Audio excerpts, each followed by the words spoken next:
And Scott, why don't we start with what we just heard from Eunice, because this has definitely been rattling markets, especially oil markets. If you kind of look at where oil prices have gone this week with these lockdowns coming back in China, there's got to be big concerns that this is going to be a practice that continues for some time. It's just such a weird juxtaposition to see them shutting down over 700 cases, shutting down a city of 21 million people, when we're talking about, okay, it's back to business here.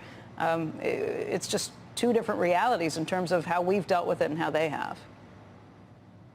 Well, look, there's no end in sight, really, for China, and we predicted this a couple of years ago, that China had a very immune-naive population. They weren't deploying vaccines that were as effective as our vaccines, and they haven't had a lot of COVID spread, so they don't have a lot of immunity in their population. And these new variants that they're dealing with, that the whole world's dealing with, are actually worse than the original strain of the virus, the old Wuhan strain, because they're more contagious and probably more virulent. The reason why we're having a much different experience with it here, in terms of not having as much impact on the population, is because we have such broad immunity, not just through vaccination, but also through successive rounds of infection. China just doesn't have that. They have an immune-naive population, so if this B5 variant, or one of these newer variants, gets into that region and they can't control it, they'll lose control very quickly. And we saw that happen in Hong Kong, where you had death rates in Hong Kong. The case fatality rate was higher than pre-vaccine London. So once these new strains get into an immune-naive population, they can wreak havoc. And China right now is an immune-naive population with no end in sight, because we really don't have visibility on a vaccine that they're going to deploy that's going to be more effective against these new variants.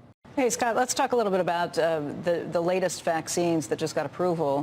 This would be the ones that focus on the variants we've seen here. I guess the question becomes, how effective is it when so many people have already gotten these? And what are the new variants we need to worry about this fall? What kind of situation are we in? Yeah, well, we don't really have visibility on what the new variants are. There's some new strains that are spreading in certain parts of Europe. None have really seemed to get a foothold right now, but it's still early. There's some new variants out that are sort of combinations of aspects of the mutations that we've seen in both Delta and Omicron that people have their eye on. The hope is that these new vaccines are going to be more effective against this B4, B5 variant that's spreading here in the U.S. There's good reason to believe it will be. It's based on the B4 variant. We don't have real-world data demonstrating that yet. But the hope is, when you look at modeling off of how many people, off of people who've had the old variants in B2 and B1 and how protected they are against B5, and there was just some data out in the New England Journal of Medicine showing that that's quite protective.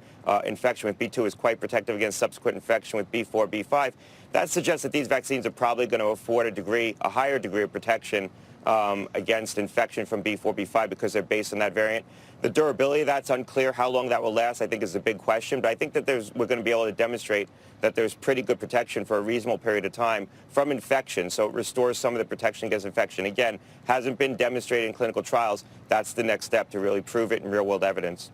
If you've recently had it, though, I mean, I guess you wait to get another vaccine because you want to use your natural immunity for as long as possible. I guess I think there's a lot of confusion now. If you've had it once or twice, if you've been fully vaccinated to this point, do you need another booster?